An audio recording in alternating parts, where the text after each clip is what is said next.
Yeah! Well, all right, y'all. Come on down. Woo! They call me a coon because I voted for a man who had a plan to save his land.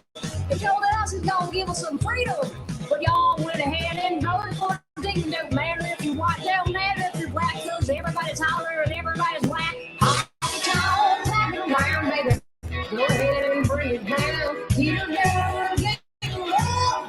Come on and check that mirror. I wrap my head around my daughter's teacher, Mrs. Brown, went ahead and told my little daughter she had to get one of those lockers. Little Susie's on this flop, so you best be believing won't be deceiving my child. Honk it, you better honk it, y'all.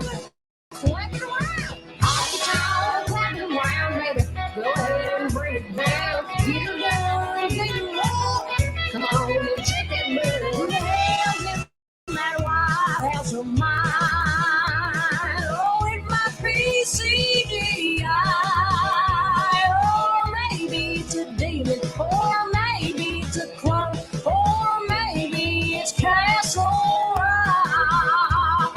But I tell you what, I'm not gonna be no transhumanism robot. I'll get y'all clapping around, baby. Go ahead and bring it down. Get it down, get it low. Come on and check that mirror. Woo! You know I love y'all. I ain't got nothing but love for everybody in here, okay? You can love whoever you want, man. When it comes to my kids, man, get the heck off them. But hey, man, I love you, man. I love everybody.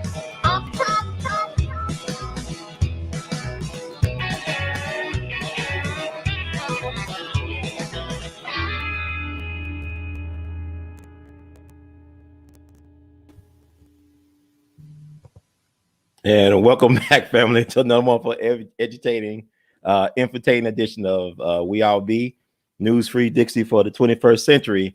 I just wanted to, it's a wonderful time to be alive right now and to see stuff like that and to see that there's still such a thing as comedic brilliance and it's a joy. The art of the skit is not dead or stuff like that. But we have a special guest on with us. She's very talented. Interesting, very unique person, one of a kind. The universal God and its infinite wisdom only made one per customer, and she's truly beyond category. She's got a great YouTube channel that I want to promote as well and show that right quick. And we'll put the stuff in the chat as well.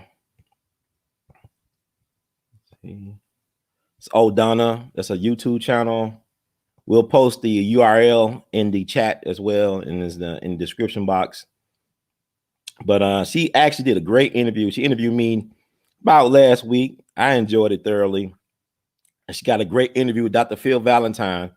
That was very courageous of her, actually held Dr. Phil Valentine on the show in her first podcast. And she did a great job. She's a great facilitator of interviews. So without further ado, going to plug in SiStar Donna. MOOR, how you doing?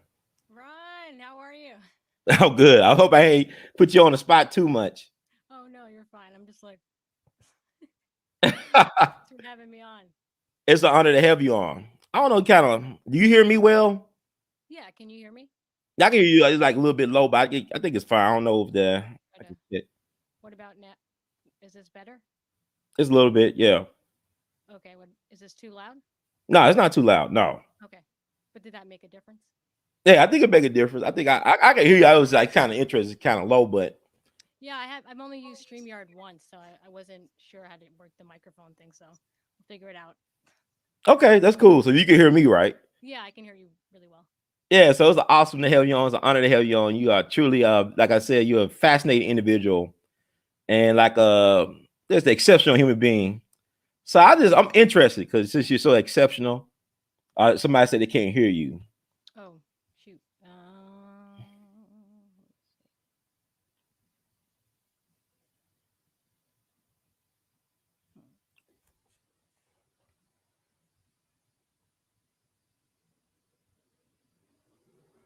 Yeah, y'all definitely check her out.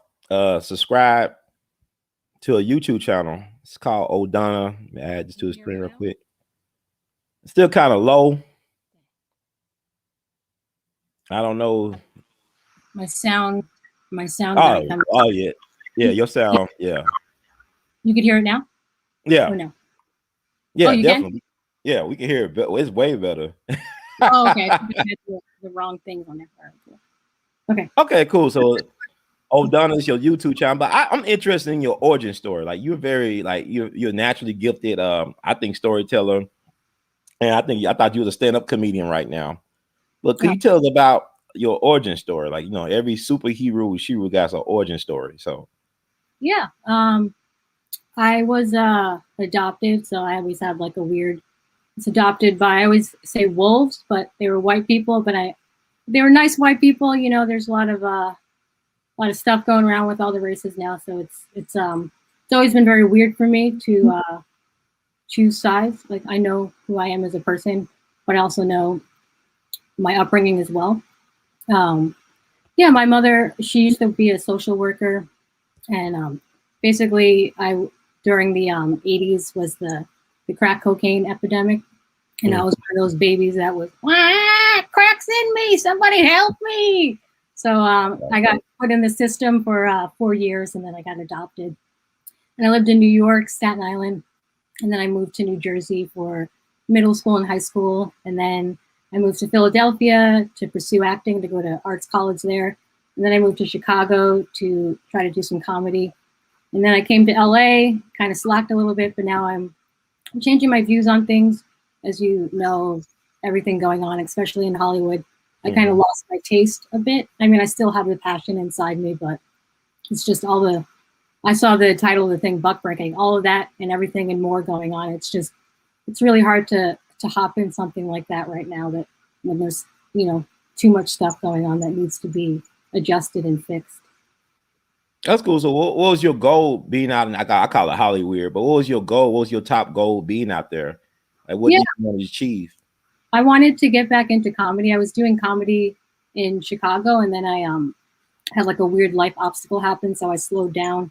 And then I figured maybe a change of pace and a different environment would help me better. So I came out here, and I just came out here to try to do more comedy. And now I'm finally getting in the swing of things and doing more sketches. And the podcast thing came along because for the past 5 years, I went down first it was the conspiratorial rabbit hole, then it was the spiritual rabbit hole, then it was like the health kick, and I wanted to bring it all together with also my, acting and comedy skills and see if I can put it all in one. So that's what I'm trying to do now. That's excellent. I mean, I think you're doing an exceptional job. I really enjoy your stuff on your YouTube channel. It's amazing to me. It kind of reminded me of a throwback of like the 90s era sketch comedy when I think it was very golden. I think about Mad TV when they actually had some great talent on there. And I think about what's her name, Deborah Wilson. Yeah. Yeah, I thought that you remind me of her a lot of ways and how you approach it, but you got such a unique style all in yourself. So, who are some of your heroes and sheroes in terms of comedy or writing? Can't not say Dave Chappelle. Dave Chappelle was a huge idol to me. I loved the Chappelle Show growing up, and that was like my go-to. And then I told you the last time, it's Deborah Wilson was really a big idol to me growing up. I loved Mad TV, always when she was doing the Oprah sketches and the Whitney sketches, and basically everything she did was hilarious. So those two were like my main idols. And then I enjoyed George Carlin as well. Yeah. Can't go wrong with Carlin. I love Carlin myself, one of my favorites as well. And have you ever got a chance to meet some of your idols, by any chance? Not in person, but I did get to go to a Dave Chappelle show a couple of years ago when he performed. I think it was maybe the Forum. It was out here in LA a couple of years back. I got to see him perform. And then I'm pretty close to the Comedy Store, so I got to see a couple of comedians there as well perform too. Excellent. Have you ever did anything like any open mic or whatever at the Comedy Store by any chance, or is it hard? No, not yet. I'm hoping to get into that swing of things. Hopefully by next year, I'll have a little 10-minute stand-up set. So how hard is it to write comedy? I mean, can you tell how hard, on a scale of 1 to 10, how hard is it to really write some good stuff, come up with good material, great material? Yeah, I mean, everybody has a different taste. So for me, like I'll write jokes and then I'll be like, oh, this is hilarious. And then as soon as I speak it out, it sounds weird. And then, I don't know, it's hard. You just gotta like just go for it and try it, and if it works, it works. A lot of it is timing as well. You know, you got to have the timing with comedy, especially. Oh, definitely, most definitely. Like, you know, you say that, I'll think about what Baba Dick Gregory will always say is about rhythms and stuff. And he talk about timing and he telling a joke or even anything. I mean, everything's about rhythms. Everything is run on rhythms and stuff and patterns and whatnot. And we just lost an icon in Paul Mooney as well. I mean, he wrote a lot of great material for a lot of greats as well. Yeah, Did he was. I'm sorry, I didn't mention him. Okay, cool. What did you like about Paul in particular, like his work? What did you like about it? How raw he was, how he didn't hold back, and just when any comedian is honest and pure, like there's no way not to laugh because they're just so honest. And so many comedians, especially nowadays, are just playing it really safe because they don't want to get canceled and all of that, and it's just losing the art of like just saying whatever you want. You know what I mean on stage. Comedy is supposed to kind of be offensive, so for it to be demonized as it can't be offensive right now is absolutely crazy because that was one of the safest places to be able to speak your mind in a entertaining way for everybody to at least laugh with. That's cool. So like is it tough? I mean, is there an added pressure to write comedy or do comedy in the, I guess, council culture like state of mind right now? Is it hard?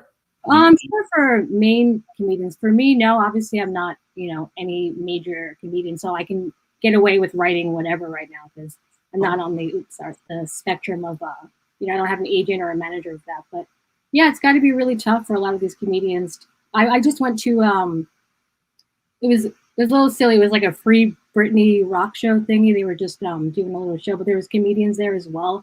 And there's a comedian, Adam Ray. He was really funny. There's certain comedians that can just kind of they're trying to push the line to see what they can say, and I really enjoyed his set. I felt like he was, allowing himself to go there because a lot of people are holding back right now.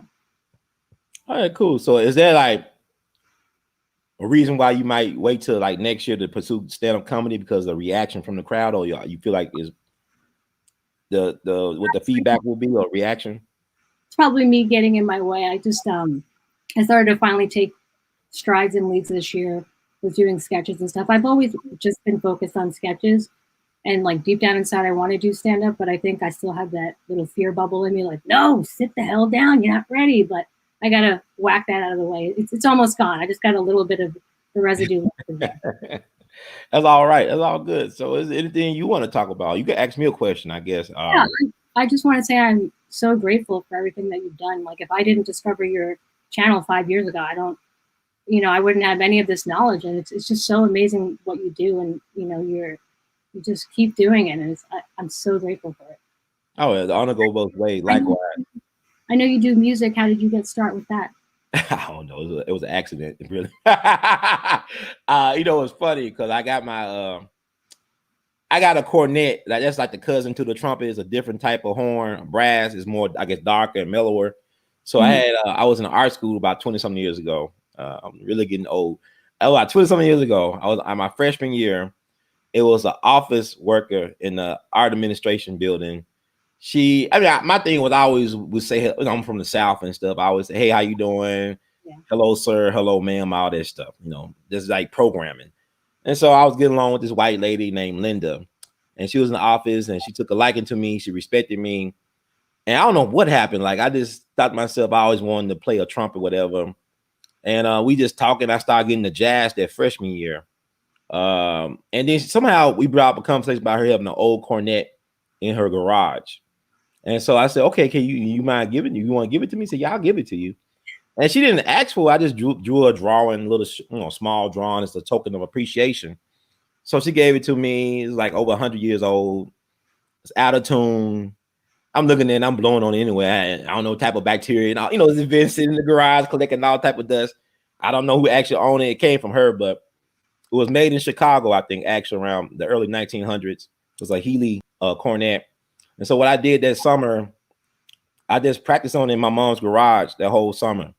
Oh, wow. And I came back next year, and my friend, he's a music producer. So we went to the music studio on campus, cut some record. I still got them recording somewhere. It's kind of weird. Like, you don't know what you're doing.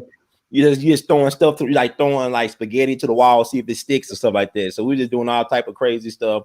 manipulating the sounds and stuff like that, which is interesting because like Miles Davis' birthday is on May 26th, and I love listening to Miles like fusion stuff because weird. It's always like collage stuff. Because basically what he's doing, he's taking different sessions and doing collage. Like if he's Romero Bearden, like with art that's cutting and pasting stuff. So really, like all these great classic albums came out of them cutting and pasting stuff from different sessions and stuff like that. So you might hear stuff pop up in I think it was Jack Johnson. This is from In a Silent Way, one of his other classic albums. But they was cutting and pasting. Like they was just ahead of the game. And so I was doing all that. I got lessons from a guy who was friends with one of my professors, like this Italian guy named Giuseppe Peroni, may he rest in peace. I had him as a teacher for my freshman year. Mm-hmm. We used to bump heads because he had foundational studies, whatever. Classes be 8 o'clock in the morning on Monday and Wednesday. I'm like, man, you come out the weekend. I'm not getting to class on time. I don't care what he got to say about stuff. Like a Spike Lee, Do the Right Thing, Part 2, working at Sal's or something like that. He's Italian. And I remember that one day he showed a documentary on the great Sun Ra. Sun Ra's birthday is on May 24th, if I'm not mistaken. It's somewhere in May. He's Gemini. And Sun Ra is the father of funk and all that stuff. Sun Ra was so ahead of the game because he was using synthesizers and stuff back in the late 40s and early 50s. And basically he set the template for what was to come with Earth, Wind, and Fire and the P-Funk and all that stuff. And Prince, he set the foundation for all that. But the guy said, Sun Ra, he showed me the documentary of Sun Ra playing in Egypt, whatever. He got space pajamas on, and he got this philosophy called Spaces, the place. And he say he's from Saturn, but people say he's from Birmingham, Alabama, but he's from Saturn. And I remember I saw a documentary one time where he had a heart attack or something, went to a hospital in Philadelphia, and the nurses and other people were complaining to the head doctor of the emergency department and saying, hey, man, this man keep on saying he's from Saturn. And he asked who he was. And they said, Sun Ra. He said, yeah, he's from damn Saturn. What the hell you expect? He's from Saturn. This is what the doctor said. That because Sun Ra was so amazing because, the stuff, okay, like you look at Andre 3000, right? I remember looking at Rap City back in 2000 or something like that. And Joe Claire was the host on Rap City. He was interviewing Outkast, and he was asking Andre 3000 what he was reading. And Andre 3000 said, I'm reading a book about Sun Ra. And Joe Claire said, what you know about some Sun Ra? And then 3 years later, Love Below. That stuff inspired by Sun Ra. All that jazzy, weird, outer space, cosmic stuff. You would think it was Prince, but Prince come out of Sun Ra too. So when he showed me that Sun Ra documentary, it saved my life. It just took me to another direction. And what's strange, because I was telling him, man, we became the best of friends because okay, Ron, I'm gonna make you some tapes of some classic jazz. I'm gonna cut you some Mal Waldron, some Clifford Brown, Donna Washington. I never heard of these people before. And some classic Duke Ellington. He had a huge album collection. So he'll just make me these tapes to listen to. And some fire out stuff like Albert Eiler. I love Albert Eiler, Anthony Braxton. Very way out shit. You know what I'm saying? Some traditional stuff and way out stuff. And so also he hooked me up with his friend who was his business partner. He's a trumpet player, played with a lot of great people. So I took a couple of lessons from him, Mr. George Sams. He's still around. I got to connect with him really. He probably don't want to take credit for my trumpet playing now, but he got me. He was. I took a couple of lessons from him, but then I started getting to jazz. I started learning about how jazz played an important part in Memphis music history. Cause I used to think that jazz before I went to school was like white folk stuff, like that beatnik, like they with the barrettes and stuff like that, the beatnik stuff. Yeah, I thought it was more about that than us. I didn't know it really came out of us. So I started doing research, and all roads led back to Memphis. So it got me really fascinated. I believe my first jazz album I brought myself was John Coltrane's Giant Steps, and the rest is history. Yeah, I love Coltrane. You can't go wrong with Coltrane. Did you see that documentary that came out a couple of years ago? Not the one with who played him. Wait a minute. Now it's a. Oh, it's a documentary. It was a documentary. Somebody said no audio. I hear audio. You hear yourself. I hear you. Yes. Let me check. It's a documentary. It was a documentary. Somebody said. Okay, I hear myself. No audio. I hear audio. You hear yourself. I hear you. Yes. Okay, I was checking. I always have I'm paranoid like that. This weird stuff. I saw it glitching too. I could see myself. It's like, can you see the glitching happen? Yeah, I don't know. It's like a matrix stuff. I mean, I don't know if you could do anything about it, but we could hear you. Okay. Well, it's a fire experience, right? Okay, I'm gonna try to stay still. There's some robot action going on. I don't know what that Oh, was. cool. We talking about Miles Davis and Sunrise, Cosmic Slop, and all that stuff. It happens. Oh, And yeah, I just discovered this. You probably Gary Toots. You know what I'm talking about? y'all tell us about Gary. How you spell his last name? Let me find it. Shoot. I think it's Tootz. Okay. It's like a spacey album. It was Mhm. in the 70s. I just figured you might know about that genre. I just Gary discovered Toots. it the other day. Let me see. You say Tootz? Yeah, let me look it up. I'm always learning something new. That's a good thing. You teaching me. We it go both ways. Yeah.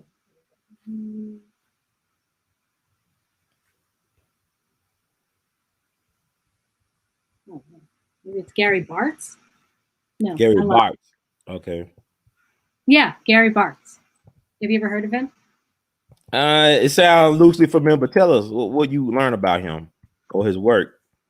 Yeah, a lot of his stuff is really spiritual and like a lot of funk and a lot of I think the sound that you were talking about, that like spacey sound. Maybe he was Mhm. inspired by the same person. And there's just It's a lot quite of possible. huh? It's quite possible because I know we spoke on John Coltrane, and one of John Coltrane's favorite saxophonists was a guy named John Gilmore, who Okay. played with Sun Ra for decades. I think he actually gave Coltrane some saxophone lessons. Oh wow. When you think about it, I mean, it's Coltrane, but Coltrane was always a student of life and of music, and he always trying to find a higher form of a spiritual expression on his horn. His thing was he wanted to spread good in the world. I mean, Coltrane was interested because he was strung out on heroin, and then he had an epiphany at the age of 30. The voice of God came to him because Coltrane come from a long line of ministers. He's from North Carolina, from Hamlet, North Carolina, raised in Philadelphia, but he come from a long line of ministers, and so I guess his music was his ministry. So I think this Gary Bartz guy, when I'm reading from him, I think he's in that same conversation as well. Yeah. I'll check him out though. Thank you for educating me. Yeah, I'm trying to find the song that I really like that I think maybe your fan base will like.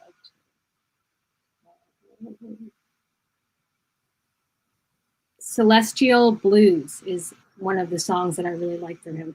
Okay, I'm gonna check it out myself after we get off of here. I'll let you know what I think about it. Yeah.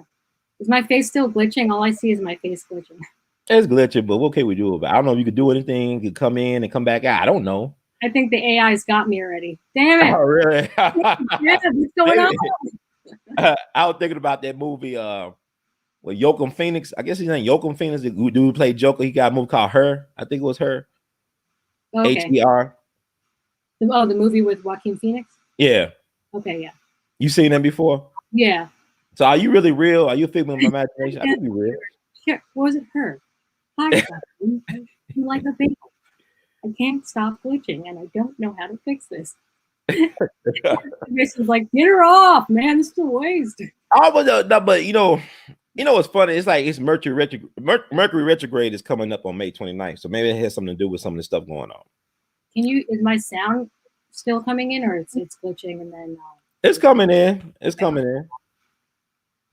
All right. Well, how did you also get into have you ever thought about being a music teacher? You have such knowledge of everything. That's a good question. Teacher in general. My thing is,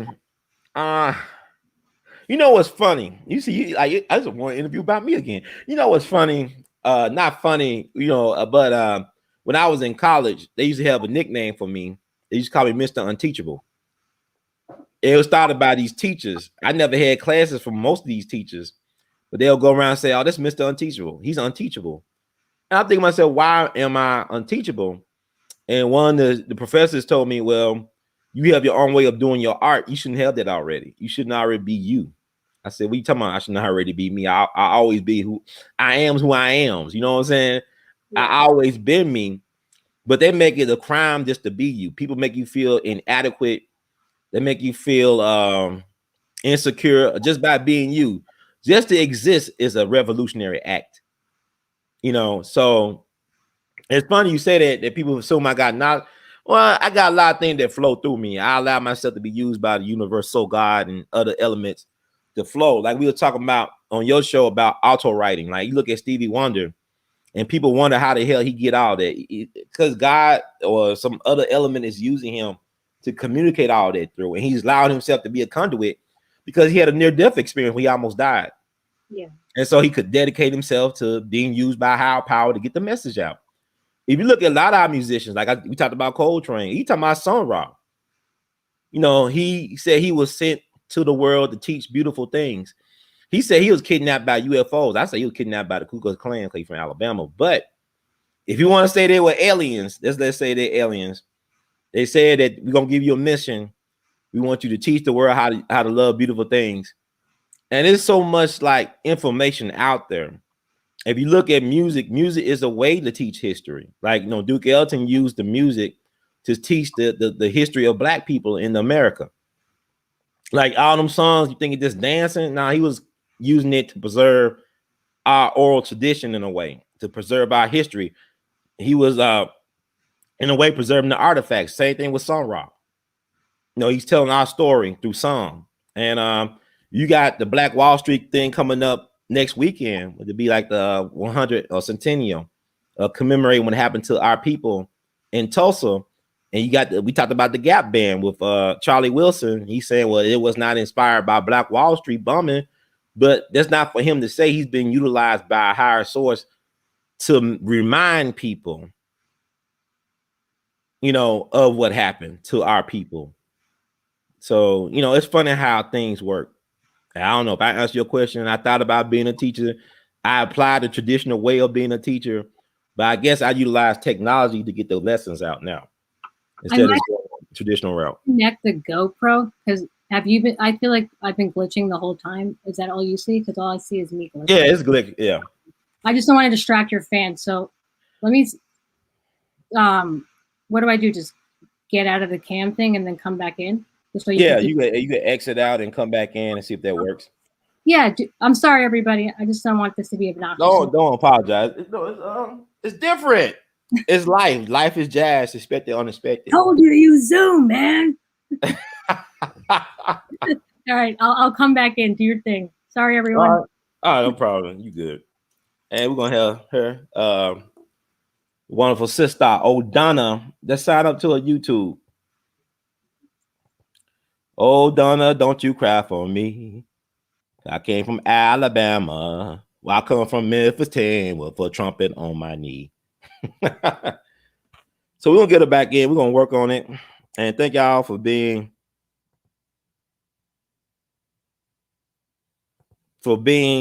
patient.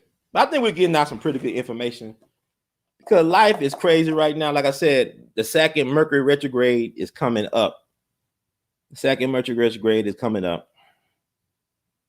Yeah, she's a beautiful woman. Thank you. I've been at Pinnacle. Sound is good now. Okay, great.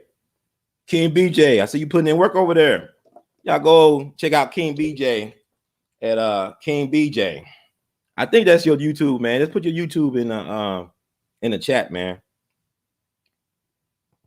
Thank you, brother Mark, for checking in. We'll be fine. She'll be back shortly.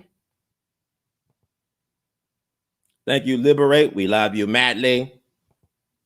Thank y'all for checking in with us. Like I said, we're gonna also later on in the show, I'm gonna do the buck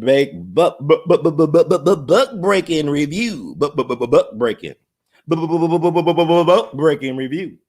I saw that. Normally I get Tariq stuff. I watch it one time. I keep it around for company. I think, you know, in my humble opinion, that Tariq, whatever you think about him, his platforms, he put out very great information in his DVDs and his documentaries. They are worth buying and it's worth supporting, because it's information that needs to be circulated very heavily in our community. And the butt breaking did not disappoint. You know, great interviews. Dr. Running Shorts shine bright like diamond. He did a great job doing his thing as usual. Good to see SiStar Jay Arendelle. Also, he introduced us to people that I was not even aware of that I'm gonna check out and try to support in my own way.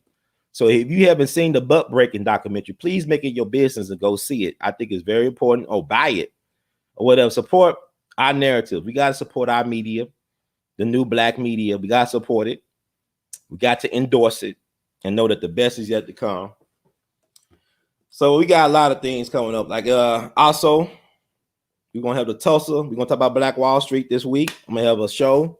Like me and my sister went the first weekend of this month to pay our respect to the righteous ancestors, to honor them later on, to commemorate their sacrifice, their loss. Next weekend, y'all gonna be celebrating Memorial Day. We're gonna be commemorating and remembering and talking about Black Wall Street. Do some shows this week to talk about that. It's very vital that we tell our stories from our perspective. And as we wait for Sister Donna, see if I can find something here. There's always something going on. But y'all take care of yourself. There's a lot of craziness out here right now. A lot of crazy stuff going on right now. A lot of crazy stuff going on. Y'all be kind and be thoughtful, be generous, be respectful, be loving, be forgivable towards yourself, and you practice it on other people. That's very important in this time that we live in. Just trying to make sure everything right, because you know sometimes you get tricky Wi-Fi, it get tricky. Thank you, Sister Monique, for tuning in. We love you madly. What's up, Brother John? Thank you for tuning in, holding down South Carolina. Y'all representing hard. Geechee Nation. Stand up, Geechee. I'm loving Kwame Brown right now. I'm loving what Kwame Brown is doing. I am loving it. So stand up, Geechee Nation. We black and proud and aboriginal and all that good stuff. So it is so much. And shout out to Brother Ronald Truth. I did a show early today with that brother. I did a show with him, and it was fun. And hopefully when you send me the link, I'll share it with you all. Yeah, Kwame Brown is that guy. He is the man of the hour, but I'm looking forward to seeing his next moves, because it just can't be all about, in my opinion, taking down these other guys, because and it really is just not about that. They woke up a sleeping giant. They kept on poking at the bear. The bear is fighting back, but he has such a very powerful message for black people in general and black men in particular. It's okay to be a man. You should never apologize for being a man. And he's making sure that you understand that. Because a lot of us get caught up in the sensationalism and him, the clapbacks. He's very witty. He's hilarious, but he's making valid points. My thing is, I don't have no problem with Matt Barnes or Steven Jackson or Stephen A. Smith. I don't really watch. I stopped watching like sports shows years ago. And I don't really care about sports right now because there's too much happening right now for me to be preoccupied with kids' games and stuff. And I'm not knocking people who love sports and all this stuff. It's like I don't care about people, what they consume. A lot of people be too obsessive about what people do with their own lives instead of focusing on your life. Let's live your life like it's golden, or make it golden. Don't worry about what everybody else is doing. Don't worry about that. Just keep your eyes on the prize.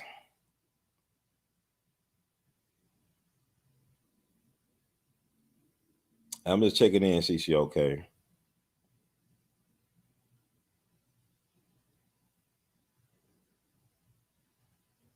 Good stuff happening, man. Like I said, it's almost Mercury retrograde.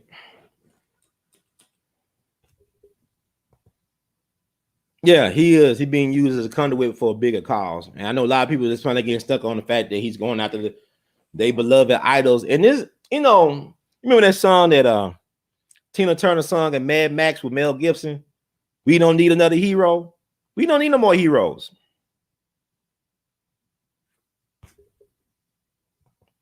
Yeah, I'm very familiar with that story. I actually went to visit his grave in Alabama. I went to his grave site and paid my respects to the ancestor, the righteous ancestor, Jimmy Lee Jackson. I'm very familiar with that story. Went to his grave site. It's on the roadside in Alabama. If you look closely, there are bullet holes in his tombstone. Let me see if I can find his picture right quick. If I can find his picture of when I went to visit him. because there were bullet holes in his tombstone for people taking target practice. So why do they fear dead black men? He didn't die for the right to vote. He died protecting his mama and grandfather. State troopers were beating up on his mama and grandfather. He didn't die just go, no, y'all can vote. He died protecting his black family. And Jimmy Lee Jackson, I want to say he was only 26 years young. He was a deacon in his church. But he got, shot, and he died several days later, from my understanding, I'm not mistaken. Jimmy Lee Jackson, he's a righteous ancestor. But his death led to, to the Voting Rights Act of 65.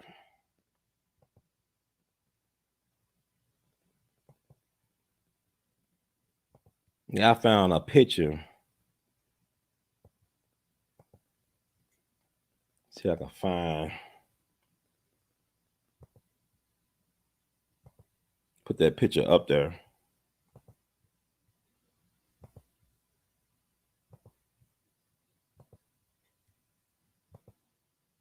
That's me back in February 2016, around the anniversary.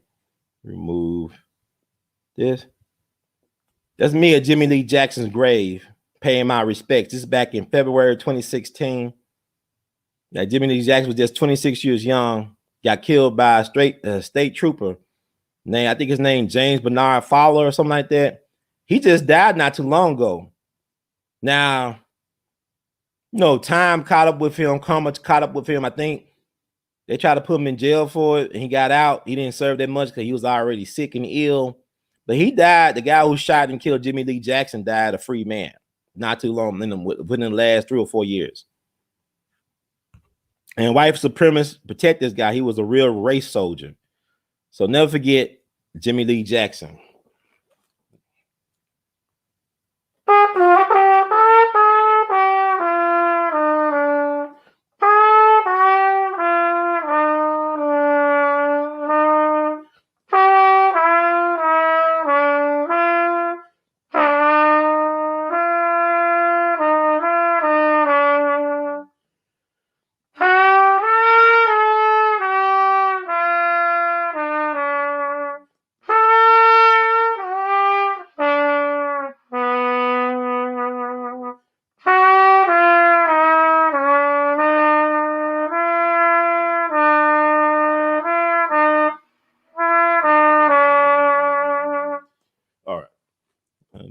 Myself, assuming, and we guess who we got back.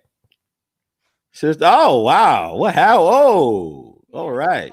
GoPro. Can you hear me better or no? Whoa. We kind of like look good. We could it's still low. It got back low again. Is the way they increased the volume. Yeah. Bear with me 1 second. That was fine. I was just entertaining the masses here. Okay, do your thing. All right. Oh, wait, I just want to hear testing. Are you here? You can hear me? Yeah, I can hear you. Let me see if I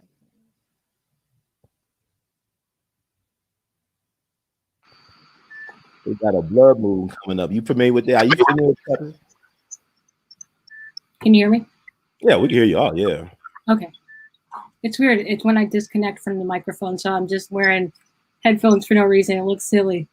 No, yeah, we would never know. We thought it would be part of your setup. Nobody knows that you tell us.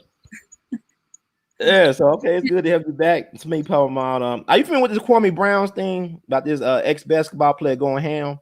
Yeah, I just recently today just watched his what he said about to Charlemagne, that little clip. Were you guys talking about? Well, I've been talking about him all this week, and I talked about him in this podcast as well. I was just talking about how I'm really enjoying it, and I think what he's making it is okay to be a black masculine man, in this day and age, because people fear black masculinity, even black people, because we just had Malcolm's birthday, and folks are still afraid to quote Malcolm, and he's been dead since 1965. But it's something about being a man.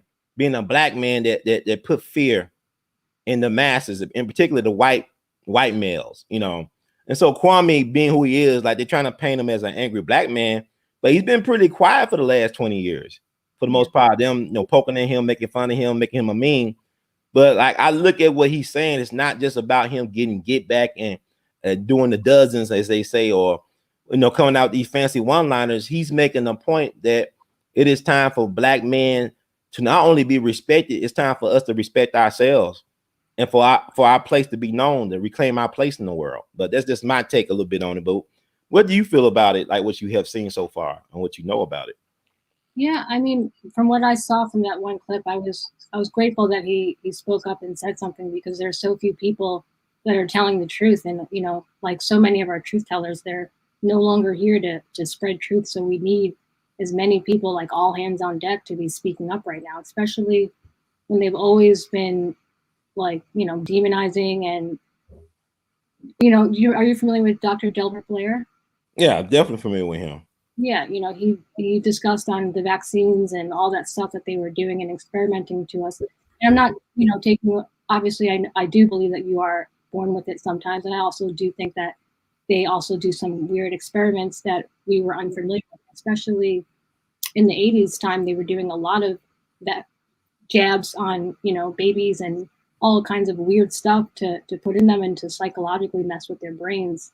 And, once again, I'm not, coming at anybody. I love everybody, but it's just, there has been things done purposely for, especially with our race, with, experiments like that, and, trying to demasculate the Black male all the time, especially with TV. I mean, there's the corny ass thing that, oh, there he goes in the dress, but it's so true. Like, how many times do we have to, like, hey man, like, can you not do that? Like, can we like move forward in a different way instead of having to continuously do the same patterns of, like, I know you titled it the buck breaking thing, but that's a part of buck breaking. Like, can we discuss it already, or we're just going to pretend year after year that it doesn't exist and it's a fashion statement or something, So have you seen the documentary Buck Breaking by any chance? Have you seen that? I haven't seen it yet. No, have you seen it? Yeah, I seen it. I'm gonna talk about it later on. I mean, I just thought it was pretty good. Tariq, I try to support him. I look at it one time and put it away. I don't really, I just buy it. Okay. Okay, it verifies what I've been saying. Let me just put this on the side.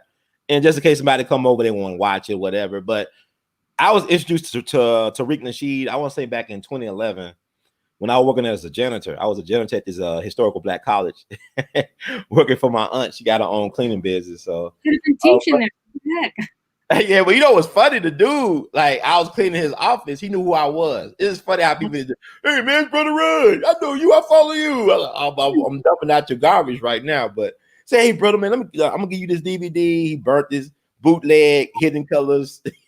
I never watched this stuff. I was amazed, man. I mean, you look at the other Hidden Colors production value went up. You know what I'm saying? But the audacity of this dude, I never heard of him, I don't think, really, Tariq, at that time. This is back in 2011. I want to say, was it 2011? I want to make sure. I want to say it was 2011. I think it was 2011. I think it's 2011. And it blew my mind.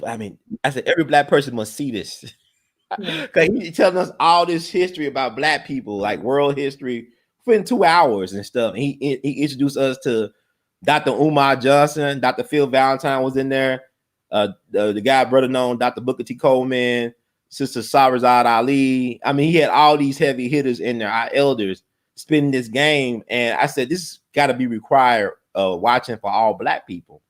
He did a magnificent job of really flipping the narrative, reclaiming the narrative, creating the narrative, and really putting us in the forefront of all that. So whatever people think or may think about Tariq, I can't take that away from him in terms of the documentaries he put out over the years that really have helped us elevate our understanding of our importance to the world and our relationship with the world. So I applaud him on that. But normally I just buy them now. After I got the bootleg copy, I brought several of his DVDs. I watch them one time and I put them to the side. Have you seen any of his DVDs or documentaries? Of his? I'm sorry, what? And have you seen any of Tariq's work, like any of his documentaries? No, I haven't. I'm just now coming on to him this past year. Yeah, I wish I could be in the same space as you and show y'all the documentaries. Mm. Who did wasn't there an Uncle Tom? Was that him as well? I know there was a film that came out maybe last year about Uncle Tom. I think I saw a documentary about Uncle Tom as relates to black conservatives. Is that the one you're talking about? Yeah. He didn't do that one. It had what Larry Elder on there and stuff. You talking about and Candace Owens? That's the one you talking about. Yeah. He didn't do that one. He didn't do that one. That's not him. Okay. But I think it's important to watch that. I thought that was well done as well because Uncle Tom is not really a sellout. He's a hero. But they flipped the narrative. It's like how they flipped the word gay to mean something else from his original intent. They always flipping and trying to feed us back to us. They'll take the health food and turn it into junk food. You know, go ahead. No, I was going to say, I like what Dick Gregory would say about Uncle Tom being a shapeshifter. Yeah, we were shapeshifting. Like Dick Gregory say crazy shit. Like I see your tag is shit's crazy. That's how we found you on social media. No, you fine. But it's your tag, right? Yeah, that's my Instagram name. Instagram, shit's crazy, y'all. Shit's crazy. Check her out. She got some. I mean, she's very talented, very thoughtful, provocative, very provocative. Dick will say crazy shit about people.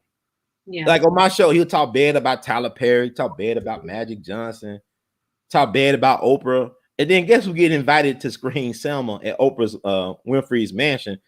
Dick Gregory, and guess who he's hugging and they all embracing Tyler Perry and Matt. I said, you talk bad about these people. He said, you know, it's the rhythm. It's the shift. It's the shift. No, man, you was calling them out their name, man. No, it's just the shift. It's the rhythm. See how it works. See how it works. I think he got away with murder, man. This is bullshit. You know, Bill Cosby in jail. Dick Gregory just sidestepped that. You know, you helped the new Dick before he knew Bill Cosby. Yeah.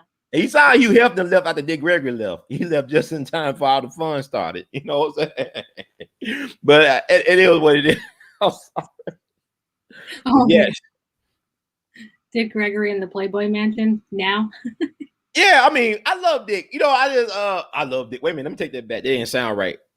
I respect and love Baba Dick Gregory. I said I love Dick. I mean, I ain't mean like they ain't my mama's cooking right there. They ain't no part of my mama's cooking. I love Dick. But you know, Dick Gregory is interesting because people will tell me, well, he was boule and all. Yeah, okay.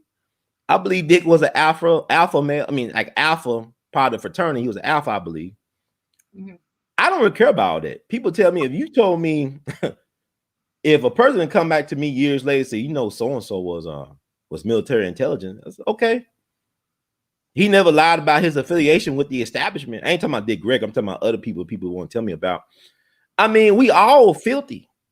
It's like Dick Gregory said, if you paying taxes in this system, they using your tax dollars to create bombs to drop on people, to drop on people across the planet. Don't get mad when those bombs come back to you and drop on you. You're not innocent. Nobody's innocent. We all filthy. And it's like it's on a spectrum of filthiness. It's like autism is on a spectrum. Yeah, I finally, for me, because I used to go heavy into, oh no, he's a Mason, he's in that. But I finally come to terms with, like you said, there's so many people and so many groups, and I'm starting to believe like it's what you do that when you, not that those like some of those groups are really scary, but I feel like if you're going to be in those groups, then please do the right thing. Like if Dick Gregory was in those groups, he gave so much information to us. So it's like you can't really, you know what I mean? You hate somebody too much for being in these, because they're everywhere. They're in every college, secret fraternities and all that. And it's just, it seems like it's like half of these people that we look up to are a part of that. And it's, you know, if you're going to do good with it, then cool. But if you're going to do bad with it, then obviously, you know, that's a different story. Almost definitely. Are you part of sorority by any chance? I know you college educated. I went to an all arts college, so there wasn't any kind of it was just art stuff everywhere, like graphic design, music, and acting and stuff like that. Okay, cool. I mean, you are great. I mean, they should be proud to have you as one of their alumna. You call alumna, right? When you female? Is that right? I guess. Yeah, I haven't visited college since I graduated. It's been so long.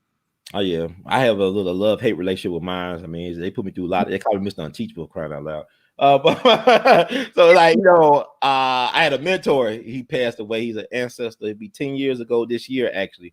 He died on the same week of my kind of like homecoming, having an art show in St. Louis. His name was James McLeod. He was the vice chancellor at Washington University in St. Louis, and I would talk to him, and why I'm gonna come back here for? Look how they treated me and all that.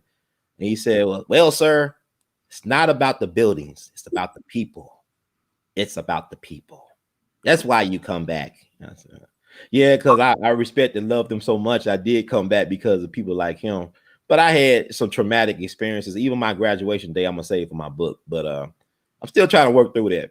It been 20 years ago. But I remember reading somewhere about Dr. Carter G. Woodson, the father of Black History Week, which turned to Black History Month. He didn't go back to Harvard for years. And you know, he was the second Black person to receive a PhD from Harvard behind Du Bois. They didn't even hire Du Bois at Harvard.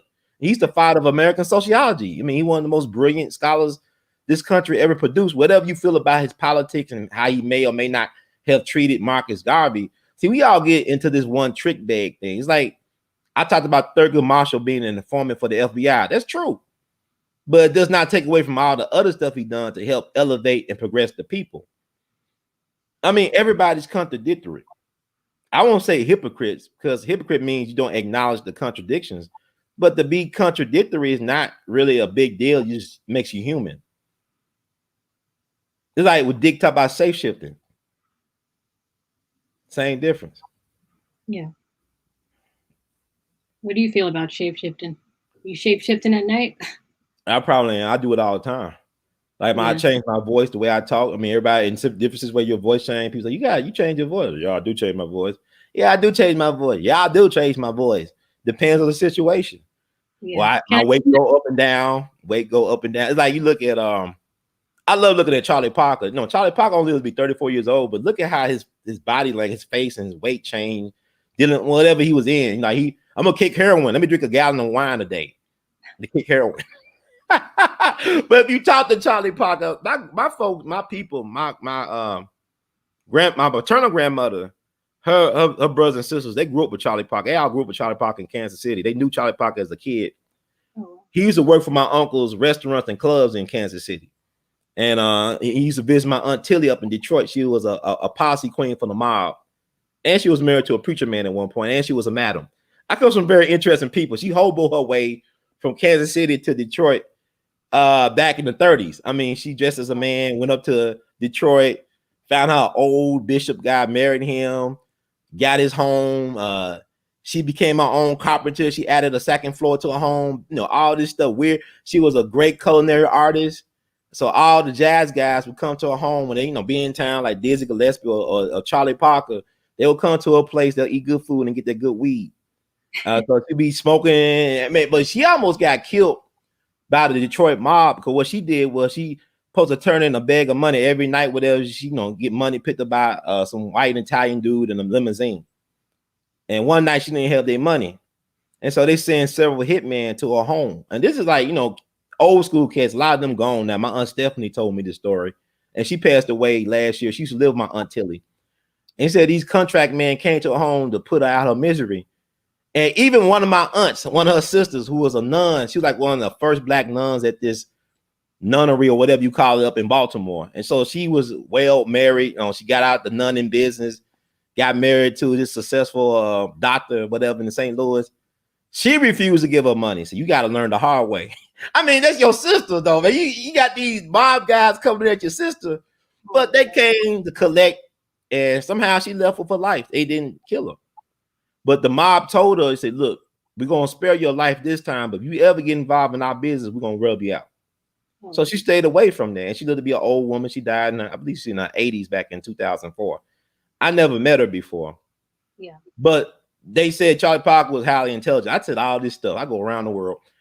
But getting back to Bird, you know, my people knew Charlie Parker, but he was very brilliant. He was a high school dropout, but he could talk about anything with a level of intelligence of a college professor. If you listen, go on YouTube and listen to Charlie Parker interviews, especially when he did in Boston back in '54, I believe, with Paul Desmond, a great alto saxophonist. He used to play with Dave Brubeck. He did all the famous solo on Take 5. And he asked Bird, hey, Bird, like, you know, how did you get so great? Were you born like this? And like, no, Paul. You know, he talked like that. He matter of fact, no, I practiced for 11 to 15 hours a day for 4 years. Drove the neighbors mad. You know, all that. I mean, this man practiced on a saxophone for 15 hours a day for 4 years.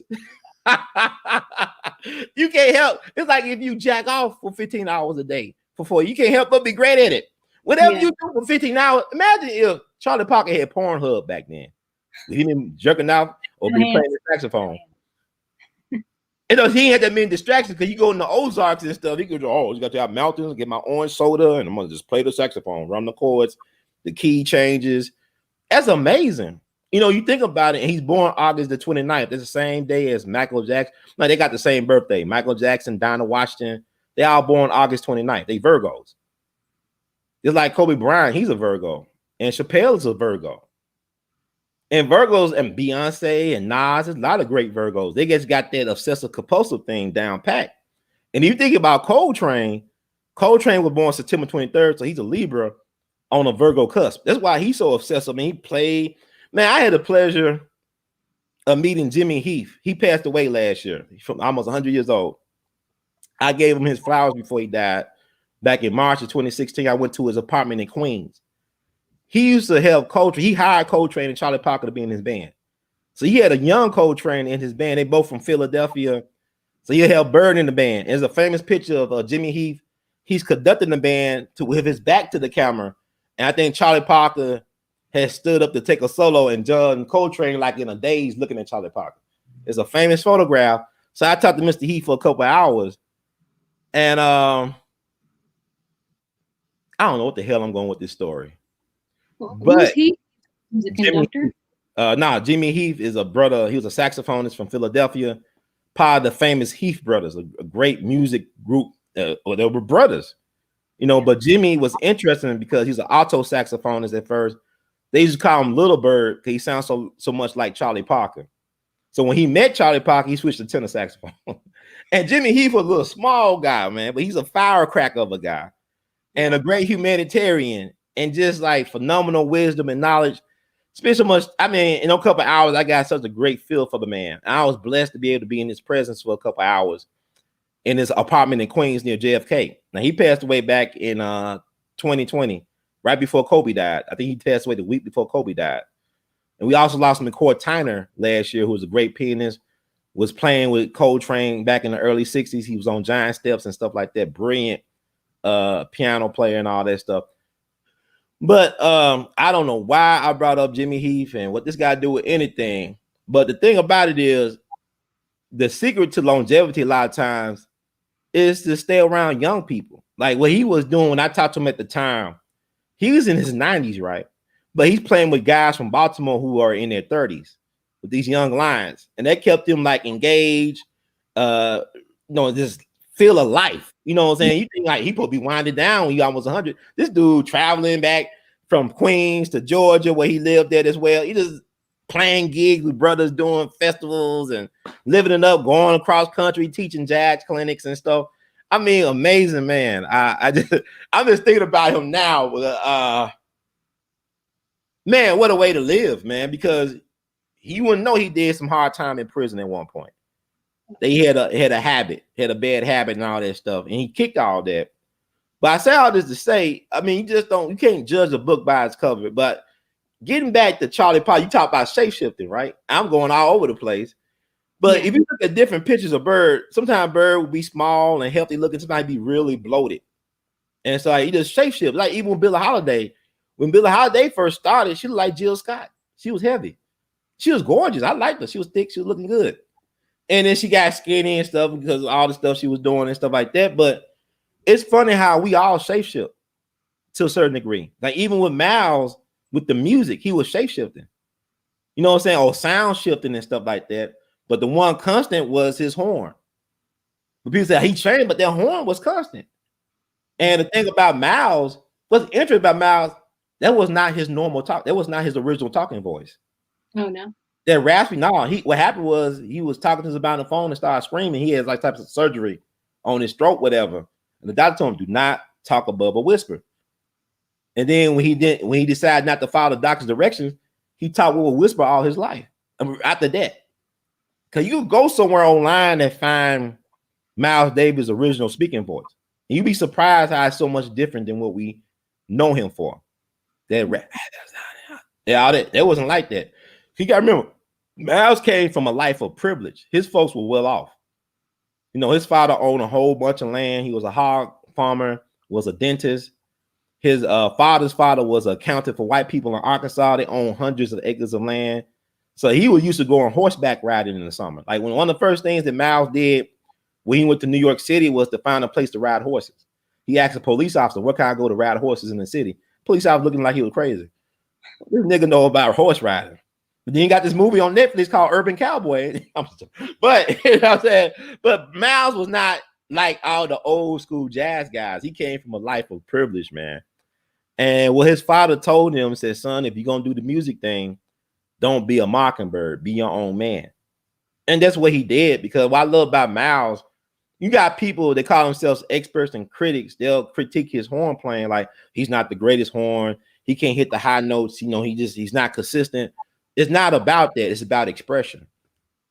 It's about having an understanding who you are and communicate that with the world. It's not about being the best of the best. You know, my thing about the best of the best is a lot of people don't respect the best. They don't. You don't appreciate. Coltrane was harshly criticized by so-called critics about his sound. They got on Coltrane's ass. It's like with Don't Loneliest Monk. They were saying horrible things about the way he played the piano. And the thing about what's funny about all this shit is that the great musicians love Coltrane and Monk. They love Monk. I mean, like the great ones. I'm talking the ones like they were like had awesome technique on their instruments. They had a whole bunch of respect for Thelonious. The critics didn't have respect for him. And the music buying public need to be educated on the greatness of Monk. But he stood his ground. He said, even if it takes you 20 years to get an audience, keep doing what you're doing. Why do you think people weren't feeling it? Just because it was a different sound and jazz has such a distinct sound? What was? Well, jazz is all about distinct sounds. Like the thing I love about jazz is that you can have this people playing the same instrument and sound totally different from each other. Like you take tenor saxophones, I could tell after a couple of notes or whatever, oh, that's Coltrane, or that's Sonny Rollins, or that's Lester Young, or that's Dexter Gordon, or Wardell Gray. They all playing tenor saxophone. They all sound totally fucking different. I could tell the difference between Johnny Hodges or Cannonball Adderley and Charlie Parker and Earl Bostic, because your sound is your signature. Your sound is understanding who you are, not just to understand your instrument, but understanding you. Because like to paraphrase Charlie Parker, your music is your life experiences. If you don't live your music, it won't come out your horn. So if you never been through shit, you got shit to say. You don't. And who won't listen to motherfucker? I got great technique. I can play perfect notes and shit. I got perfect pitch. Who give a fuck? Charlie Parker didn't have perfect pitch, motherfucker. They still talking about Charlie Parker. Are they going to talk about you in 100 years? 50, 60, 70 years?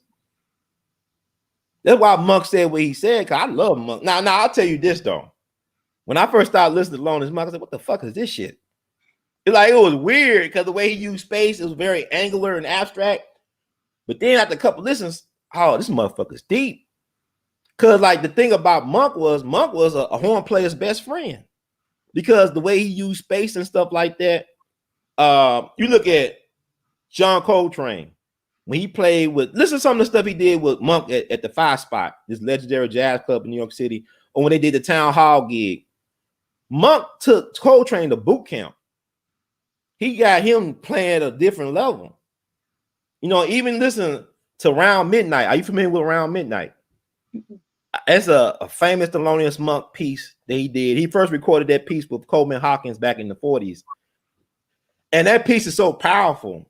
I never heard a bad rendition of Around Midnight because so many different ways to play it. It's how about you could use space, you could fill up things, but really it's about space. Like what Sun Ra said, space is a place. It's not about what you always play. It's sometimes it's what you don't play that makes a profound impact. Because Miles Davis was a master of space. He was a master, and that's why them guys excelled with Miles, because he gave them the space to be themselves. You know, you give people space to be themselves. That's how you help people reach their levels, not always being on their ass. I used to supervise ungrateful motherfuckers. And they was like, he ride my ass. Man, Ron giving you space. Yeah. How I run riding you? I'm trusting you to do your job. All I'm doing is give me the time and space to do my job to check behind your ass before we go home. Yeah. You know, and that's what Mal doing. Hey, I'm gonna give y'all space, do y'all shit. I'm gonna play my notes and do your shit. Like Coltrane was how he was like masturbating on the saxophone. Like you just like, wow, you can't stop touching himself. And so he said, Miles, I can't stop playing. He said, take the horn out your mouth. You know what I'm saying? I just got so much to say. I just like Pornhub. But anyway, I'm sorry. But yeah, I love that shit, man. I just like people talking about black leadership. Look at the goddamn band leaders, man. The motherfuckers dealing with kleptomaniacs and motherfuckers that were like nymphos and shit and just degenerates. And yet they was able to make them unify to get a perfect sound. Dealing with all types of motherfuckers and their issues. When you get together a music band, you got bands that can't last longer than 3 months. Duke Ellington had a working band for 50 plus years. Had all types of weirdos in his damn band. I love them all. All types of druggies and shit, and they all sharing wives and girlfriends and shit. You know what I'm saying? Duke Ellington got slapped by Ben Webster and let him play again in his band. You know what I'm saying? This is crazy. But like, it's not about that. It's about they believe in something that's bigger than themselves. Because like a lot of times, them guys, they don't sound as great as when they went somebody like a Duke Ellington or Charles Mingus. They got the best out of them because they drove their ass to that thing. Like Duke Ellington had trumpet players in his band. They wouldn't speak to each other for 20 years. You playing like 200 plus gigs a year. You don't speak to each other. Y'all sit next to each other every night. Don't say a mumbling damn word for 20 years. This is what, and then you look at Sun Ra. I can't talk enough about Sun Ra. This motherfucker took motherfuckers nobody wanted and made them to master musicians.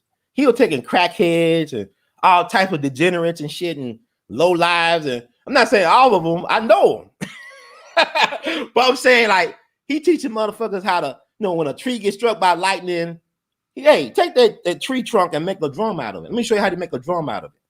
And that's what he was doing. And like he opened up a candy store in Philadelphia feeding the black kids. Not only just the candy, but giving them some type of feeding their imagination. This motherfucker would do lectures at USC, Berkeley, and sold out, standing room, and didn't get paid for it. How the hell? You do those type of lectures, you don't get no money. Then you traveling around the world and not getting no money. Doing all this jazz stuff throughout the world, and how you getting paid? You know what I'm saying? Like he got like a whole bunch of people in his band at one time. Maybe they might get $5 if they lucky, but his band still exists. We brought him to Memphis for Jimmy Lunch for a week back in 2018. And they told me that was their first time playing Memphis. And now the guy who leads the band, his birthday is on May 25th. The great Marshall Allen, he'll be 96 years young. He got the energy of a man that's 40 years old. That man can play all night. He creates his own saxophone. He invents instruments. Has an amazing sound. And been with Sun Ra Orchestra since the 50s. And it was his people, his parents that own real estate in Philadelphia. He allowed Sun Ra to use their home as the headquarters. They're still there to this day. So his daddy gifted them that house so that band could use it as their headquarters. And they're still there to this day in 2021 in that house in Philadelphia. Go ahead. I'm sorry. I'm chewing up all the scenery. Huh? I'm chewing up all the scenery. I'll let you talk now. I'm getting all excited and stuff. I wanted to do my shape-shifting Judge Joe Brown impression. Can I do it? Please do. Go ahead. This is Judge Joe Brown, and you all listening to News Free Dixie, and we all be the 21st century. I think Judge would like that. He's a great man. I'm not putting any hate towards him. I love Joe Brown. Oh yeah, what do you like about Judge? What's your favorite thing about Judge Joe Brown? That he's honest. I love anybody who's honest. Really, that's all it takes is honesty. Yeah, he's a straight shooter. I don't always agree with his verdicts on certain things, but he's consistent, and I like that. He's very consistent. Yep. So, anything else you want to talk about? I don't know, man. I'm just like awkward because all I'm thinking of is the beginning of the thing where it's like. You can't worry about that. You gotta be like a football player. You gotta be like a quarterback, a professional quarterback, like You throw an interception in the last possession, you gotta forget about it. Yeah. And focus on this possession. Because if you keep on focusing on so-called past mistakes or whatever errors, you never get ahead. You be paralyzed. You're right. You know, don't be paralyzed. Keep on going, you know, and keep on pushing. We heard you got the audio. Hell, you always rip the audio, and you still pretty shit. You still good looking. So I'm working on some sketches. I wanted to do a Lori Lightfoot sketch. Are you oh familiar with man, you got to get really dolled up for that one, right? Oh yeah. I have the business suit, the bald cap. I'm gonna put like little fuzzes on there, and I have this idea where she's cheating on her wife, and then she gets caught because she only will interview Black Republicans or only Black people right now. So I'm like, well, let's get her to interview a Black Republican, and we can like act her like cheating on her wife with some blonde or something. But I haven't filmed it yet. That's just an idea that I've been writing. Yeah, somebody asked, can you do any other impressions? You got any other impressions you'd like to share? Yeah, I mostly just do like character voices. I don't do celebrity voices, but I could do a character if you want. Okay, go ahead. All right, this is one of my old Black men that I'm working on right now. Yeah, you know what I'm saying? I'm trying to get together, it's real hard out here. My grandma one told me that I gotta get out of here. I gotta take some time myself. You know what I'm saying? This basement thing, I tell you, it's a lot, but you know what I'm saying? She's up there yapping it up. I'm like, be quiet, man. Come on. Pornhub, man. Come on. Same damn category, damn it.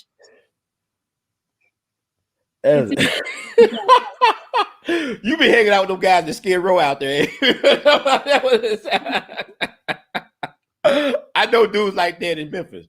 That was good. Oh God.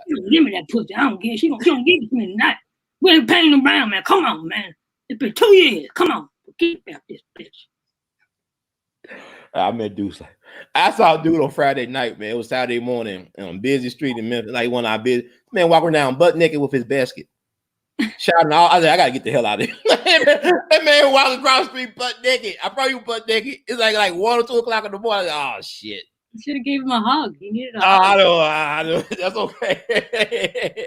You want a hug. He was screaming. He was talking to himself. He was mad about something. Stay out his way. I was in my car. Let me go the other way. He go left. I'm gonna go right. I ain't trying to mess with that guy. But it's funny. It's not funny. But I guess we all dealing with mental stuff.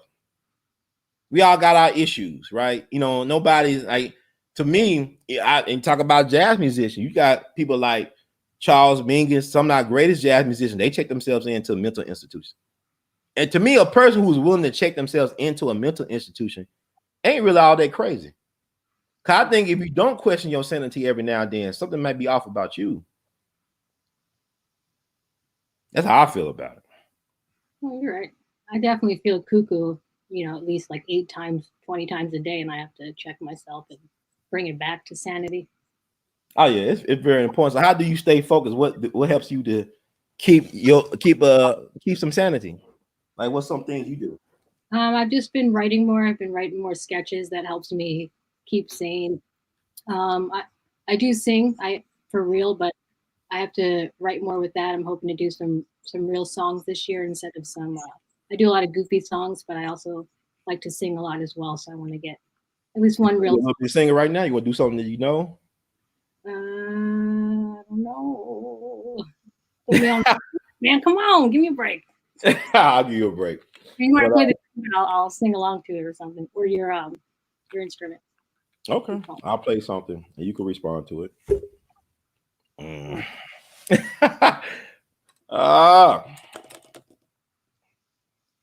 sure I can play.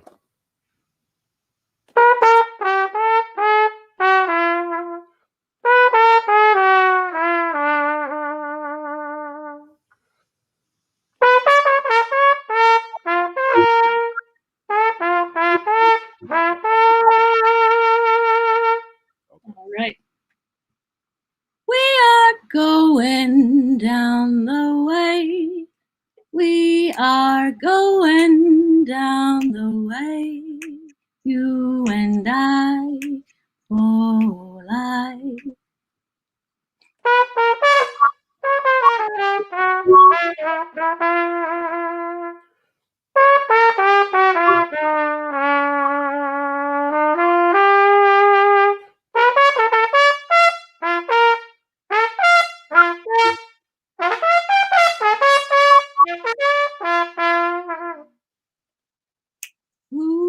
be a millionaire? Put your hands in the air.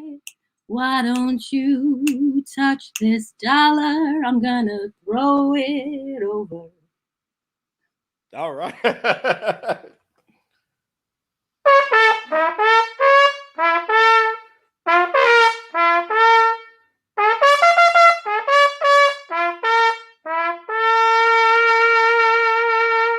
Okay. Oh, I'm That's supposed to go again? no, you good. You good. You don't have to go again. Well, okay, yeah, you very interesting. Yeah, I'm out there.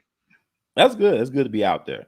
It's good to be yourself and to keep on doing you. And then the best is yet to come. So how can people, like you said, shit's crazy 16, right? Yeah, you can find me on Instagram at shitscrazy16, or I started a new Instagram called the Donna podcast, and that's where I'm just going to put all the clips from my podcast on. Okay. Yeah. Then gonna run your cash app, the O'Donna podcast. Y'all support Donna Morley. I don't know if anybody wants to give $1 for 30 minutes of glitching, so it's okay. It's a process, man. You've been around, you see my stuff. My stuff is hit or miss. When you're doing live anything, you're gonna have your hiccups and stuff like that. It's not about focusing on that. Like I said, you gotta be like a quarterback and not let those so-called mistakes or setbacks get in the way of your progress towards success. Right. You're gonna have those type of things. It comes with the territory. And the people, as long as they're getting something out of it, I mean, they have been enjoying this ride that we're on. And we're not charging them anything, but it's good to support what we do. I mean, I make a fool of myself every day. Like I said, you probably be disappointed if you follow me around 24/7 because I be this dude called me, said he was happy to talk to me. He's like, he came. I said, I just got through taking the shit and wipe my ass. I'm like you, partner. Ain't nothing special about me. Yeah. The only thing different between me and other people that I'm willing to make a fool of myself for a difference, for a cause. I put myself out there. I don't have no safety net. It's hit or miss. Everything. And people could judge me, and I ain't gonna get mad about it. You got to develop a thick skin to be a performer, or to be in the public arena. You got to develop a thick skin, but don't lose your sensitivity at the same time. Right. Thank you so much, Brother Ron. Thank you. Too much. All right. All right. Everyone. Goodbye. All right, Sister Donna. We love you madly.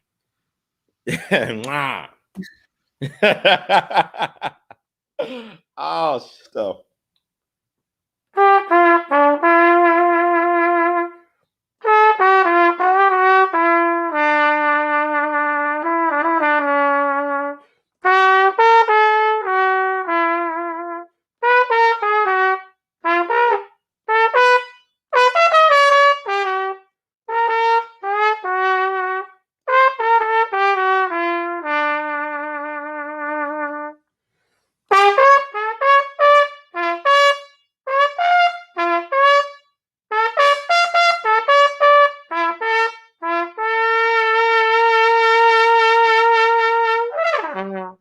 All right. And with Sister Donna, y'all support her. Go to her YouTube. I'm gonna post that in the chat. And thank y'all for hanging out. We're gonna talk about Tariq Nasheed, the buck breaking thing. I got a chance to see that. Does she? I'm gonna find out. I don't know, but she's I think she's a catch. Y'all agree? She's beautiful, she's funny, and she's smart, and she's patient. That's some nice traits to have.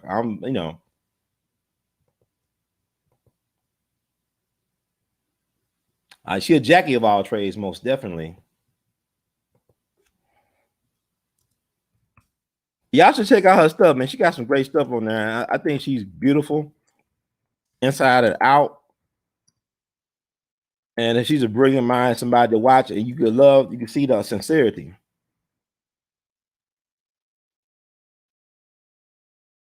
So I just posted that in the chat. Let me see if I can pin this. No, I don't put no using no timeout. Okay, y'all see that, right? Subscribe. I know it's long. Let me see if I can pin it. Allow me to pin this. Okay, I pinned it. So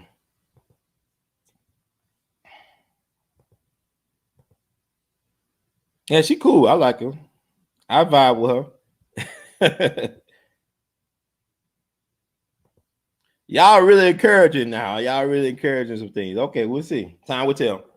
But I look forward to seeing more of her as well. But let's talk about butt breaking. Butt breaking. We'll talk about that. And then we getting out of here. So far I have not been getting any complaints from my neighbors. I checked in with my landlady. See everything good and everybody's good. You know, I'm in a artist space.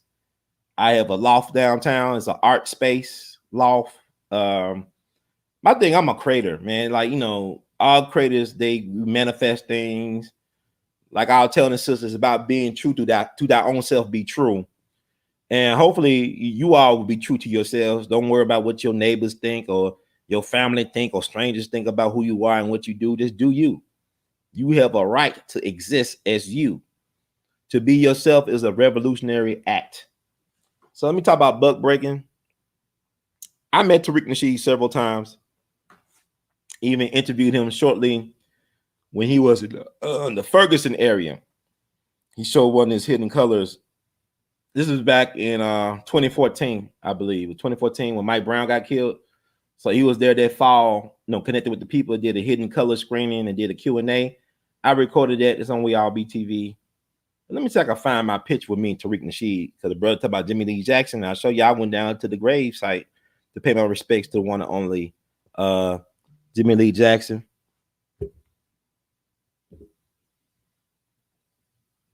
Thank you, Sister Mira.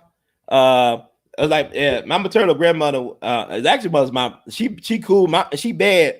That was my paternal grandma's people that I was talking about from Kansas City, and her sister, my aunt Tilly.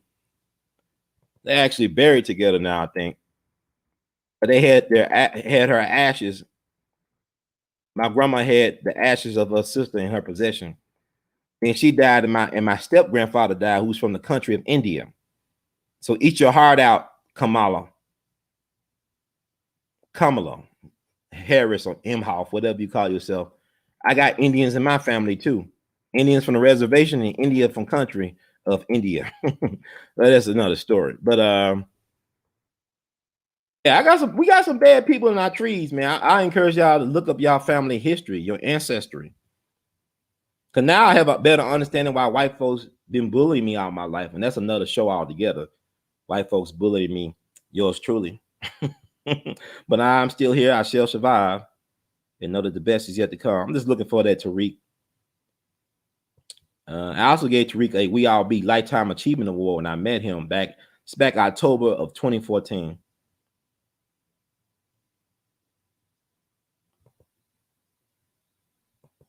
I'm gonna show y'all that picture. I've been bringing my receipts, y'all. I be all in the Moonies and the Dick Gregory's and the Tariq Nasheeds. I meet them all. I respect Brother Tariq. I don't always listen to a lot of his stuff, but I do support his documentaries and stuff because they're great for the culture. I mean, he does a lot of work for our people. And it's not about the messenger, it's about the message or the messages. So this is me and Tariq in near Ferguson. We're near Ferguson. He did a screening of Hidden Colors back in October 2014. I covered it. I recorded the Q&A. Got a chance to talk to the brother during the meet and greet. And I gave him his Lifetime Achievement Award and also a copy of my first book, Drain Streets Europe, Jazz Lieutenant. So I've been, I discovered Tariq, a guy that was cleaning his garbage, emptying his garbage can.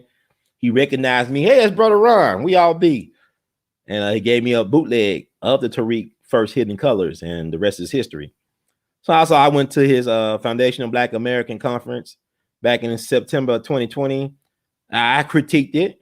I wasn't impressed, but what I was impressed with all the black folks that showed up and showed out.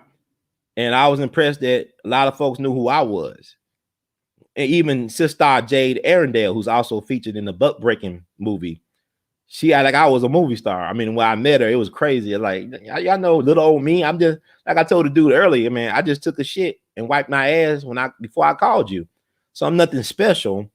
But even Tariq joked on me last time he saw me was in June 2016 for a Hidden Color screening in Memphis.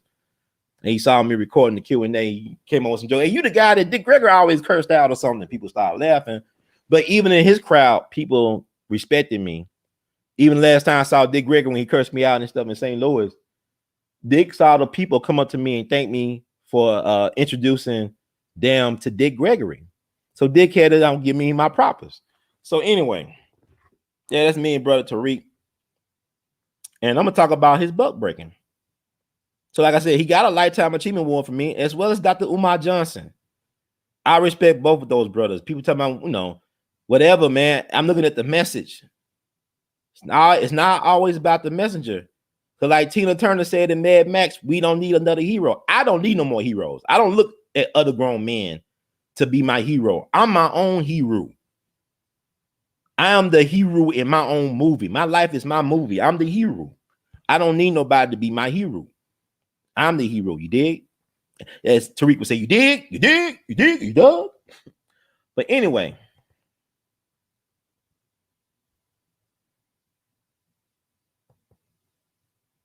Yeah, I think we have great chemistry too. I look forward to working with her sometime. Drive Maggie. Maybe, maybe not. I like her. She cool. You know what I'm saying? Like, it's interesting. See, I'm in Memphis. It's like I connect with women outside of Memphis for whatever reason. I'm a different, you know, it's kind of weird right now for me as far as dealing with women in Memphis. It's a weird phenomenon for me. I tend to attract older women. Now I'm getting older myself, so you know, I don't have a problem with cougars and saber-toothed tigers and all that stuff. But you know, like, hey, I won't mind having some kids. I often think about now.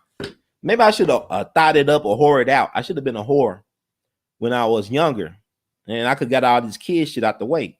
You know, so I just should have been banging, swinging my thing, and all type of things, and you know, should have got that out the way. I said, oh, I got grown kids now. I have to worry about, you know, trying to have kids late in life and trying to find a wife. I've been there, done that, but I don't know. God got a funny sense of humor. Like I said, my grandmother was the last child of my paternal great grandfather. And she was born when he was like 66 years old. So she was the last of 10. And she was born in 1928. And the only living sibling is my Uncle James in Charleston. And I believe he'll be 95 years old or young this year. So he's still hanging on. He's the only sibling out that generation still alive. And I met him on his 87th birthday. So I saw somebody in the comment section in one of these videos. They said they're from Kansas City, Kansas. They know about my great-grandfather's pool room. It used to be on 5th Street. So my history run deep. Like I said, Kwame Brown reminds me so much of my grandfather. I'm trying to find a picture of my grandfather right quick. He reminds me of Kwame Brown. Let me find a picture. See, I'll get off here at 10 o'clock. Scouts honor. I'll be out 10 o'clock Central Time. Oh, let me see. I can find Thomas TJ French.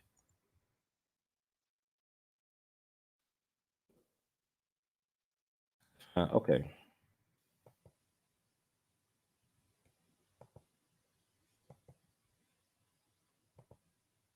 Man, I love learning about this history. I wish I knew a lot of my history growing up.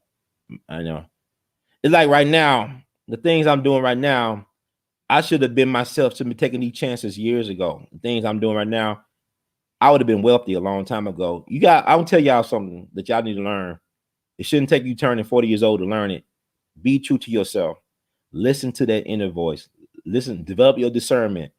Trust and develop your intuition. I don't care if your intuition say you to do something or something like that. It might sound batshit crazy because everybody telling you to stay normal, to stay in your place, to stay safe. Be you and see what happens. See how that plays out and pays off for you. Being yourself, trusting yourself.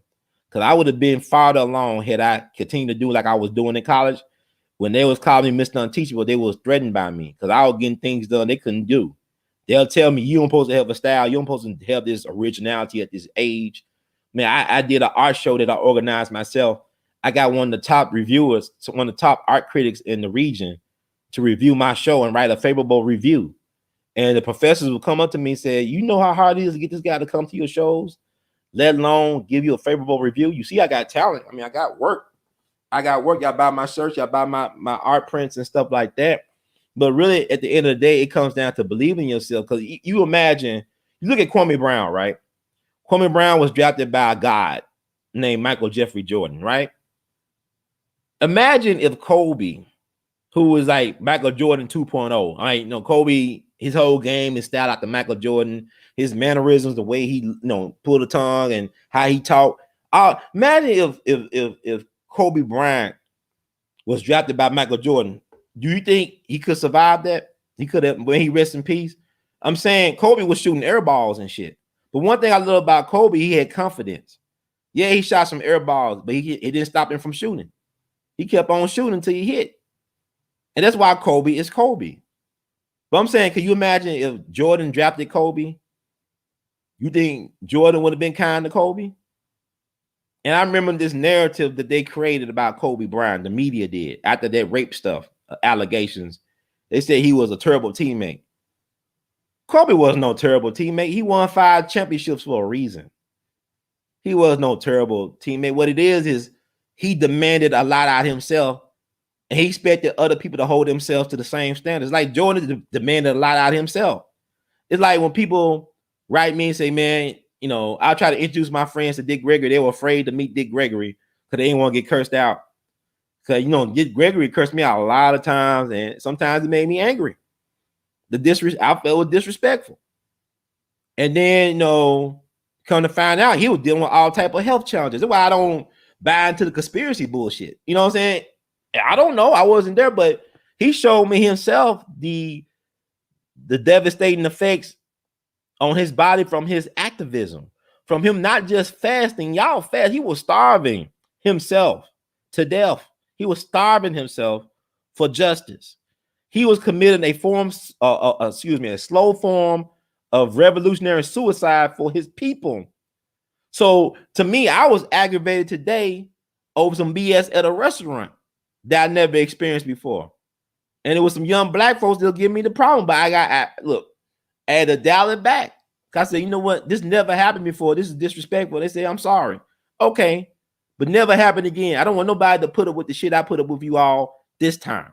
I didn't say shit, but people, oh, Ron, you talk so loud. I be having grown people when I was a supervisor.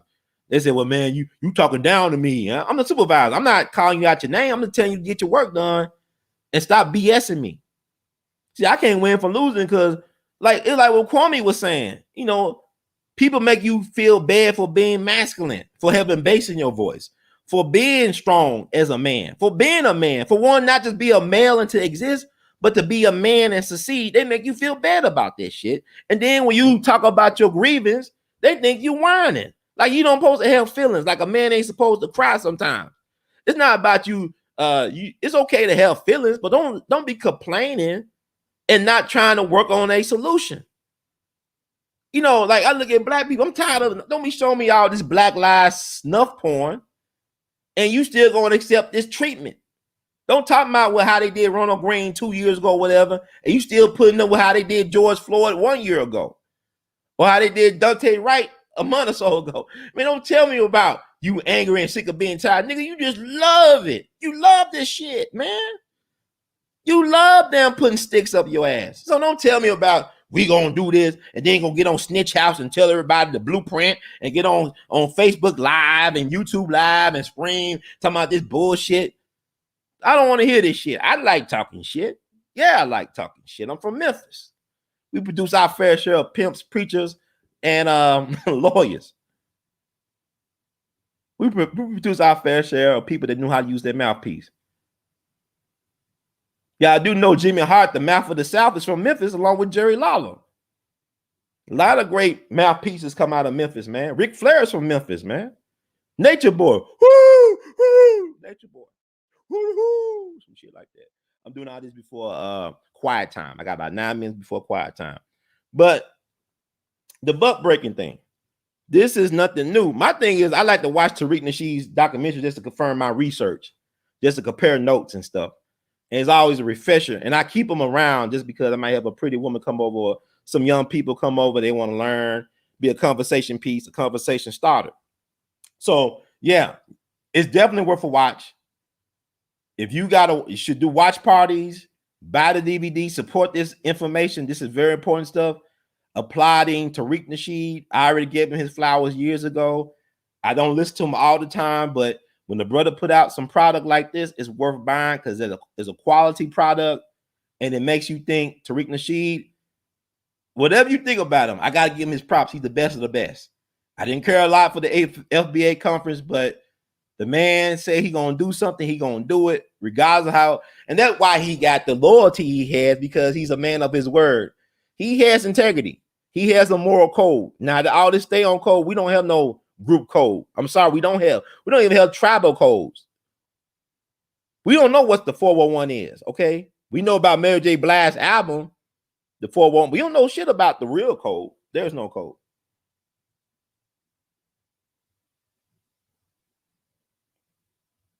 But I'm saying it's time to step up his man. I'll show you my picture of my great-grandfather. That's why I love Kwame Brown, man. I don't know the brother, man. I know his spirit. It's like that's my great-grandfather talking to me. The man got an old soul. But that's my great-grandfather. I drew my picture of my great-grandfather. I think y'all can still hear me. Let me see. Okay, I'm still there. But that's the Thomas T.J. French. I got that at the French reunion. What is it? Perret. His name was actually Perret. He changed his last name to French because of the situation in Greenville, South Carolina back in the day. He actually loved his mama's cooking, that he wanted to protect his mama's cooking. And so what he ended up doing, they had a white neighbor in Greenville that lived next door. He had a bull near their property line, and his mom had her clothesline near the property line. You know how black folks back in the day, they use a clothesline outside to dry the clothes. Forget a dryer. Let the sun be your dryer. Let nature be your dryer, right?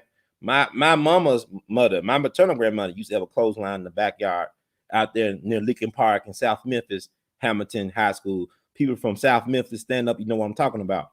But that picture next to my drawing, that's my grandfather, my great-grandfather, Thomas T.J. French.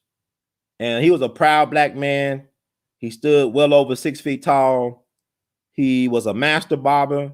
He always carried a gun on his person. So he might have had a gun behind his back. Pull up on me, boy. You pull up on me. I got something for you, boy. I got some change for you. I got some receipts. You know, so he probably had a gun behind his back when he posing that picture. But he killed the white man, had to leave Greenville, went to the Midwest. He met my great-grandmother, who was Native American. She had a lot of Native American in her background. Her name was Ann. Married her. She was in Joplin, Missouri. They settled in Kansas City, Kansas. He had 10 kids with this woman, including my grandmother, who was, when he was 66 years young, and he died during the 1930s and the 70s. But this man was an entrepreneur. He owned his land. He had several businesses, including a pool hall that he ran. And his kids ended up becoming entrepreneurs. A lot of them ended up owning like restaurants and hotels or motels and other enterprises. So he had the entrepreneur spirit. But when I listen to Kwame Brown, he kind of sound like how I think my great-grandfather would sound. T.J. French, amazing black man. I think about him all the time now. But may that ancestor be in peace. But we are our ancestors. So Kwame Brown reminds me of my great-grandfather from South Carolina, who was born into slavery back in 1862. So that's black manhood. So I respect Brother Kwame. I'm just interested in seeing what his next moves will be. And I pray that the righteous ancestors keep him safe and guided along with the universe. So God. And so, yeah, she's great. I mean, she got a lot of love in it. You know, she put her love into it and she got a lot of talent. So y'all check out the old Donna, YouTube. You can find it's hard to find because she don't got no URL that got the old Donna thing in it, but I pinned it up here so y'all can check it out.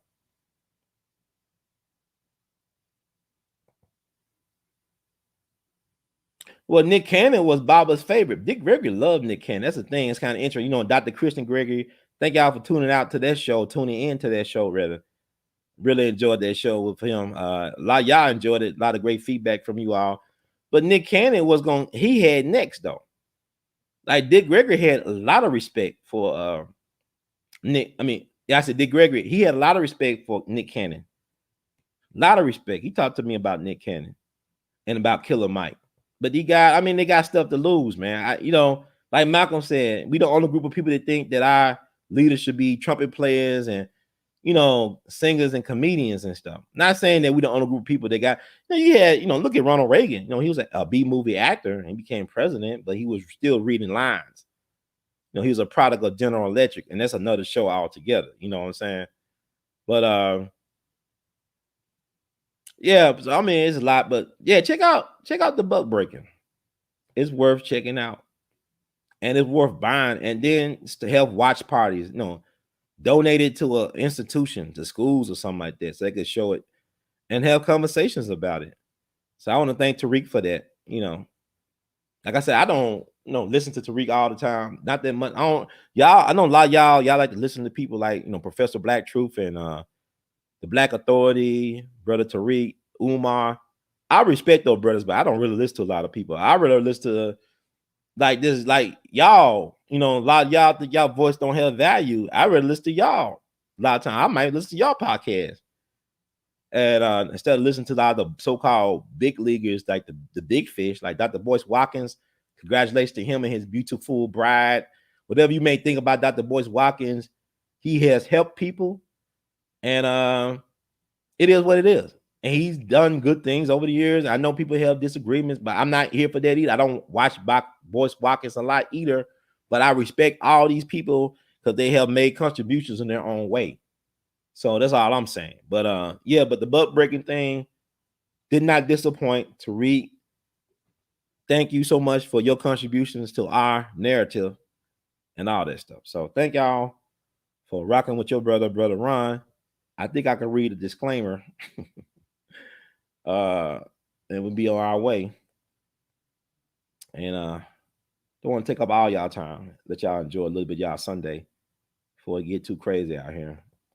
I had a very good week last week, and I'm expecting to have an even better week. But y'all be aware of Mercury retrograde is among us, is before us, started May 29th.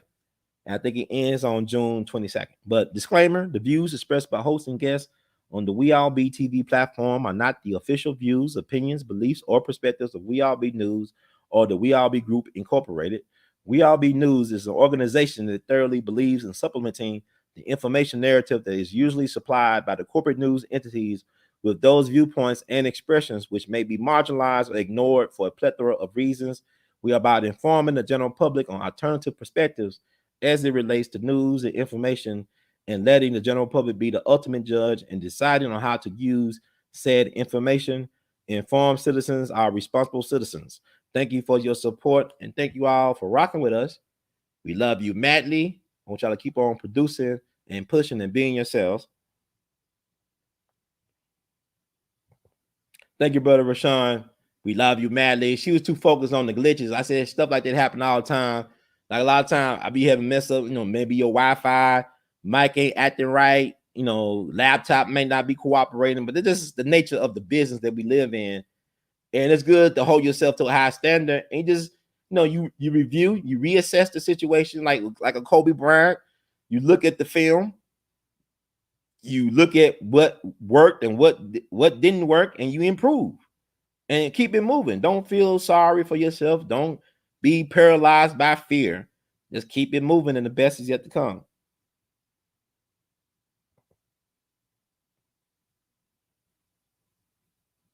We love you, man. I think you could receive the message, man. Keep on moving. Yeah, I think Donna, that sister Donna, she's gonna be fine. Thank you, sister Monique. We love you madly. That's a good question because he did have concerns. Like when Dick walked away, he had the situation with the network before all this other stuff went down. Dick was counseling Nick. He said, you know what you're getting into, man? Do you really know? Because like Dick walked away. You know what I'm saying? Dick walked away. Dick left a lot of money on the table, and Dick made a lot of enemies in the business. A lot of folks were still mad at Dick when he died. You know what I'm saying? I ain't gonna say a lot of people. It was certain people in certain positions. Because look how long it took him to get the Hollywood star or get a star on the Hollywood Walk of Fame. That's personal, man. That's politics. Because Dick did not want to stay in that lane anymore. But even Dick Gregory told you, do not follow these celebrities. He said it's not the celebrities that make history or change the world. It's people. It's just regular folks that change the world and make history, not the celebrities. So, I mean, it's just very important to take note of that. It's people like you and I putting in that work, the unsung. So, yes, indeed. We thank y'all. So, yeah, she is a great person. Sister, I mean, she definitely is. She got a lot of talent. That's why I want to don't return the favor how she did me. Y'all check out her YouTube channel. But that said, thank y'all so much. Thank y'all for your patience. We love you madly. Keep on producing and pushing. Artivist out. One love.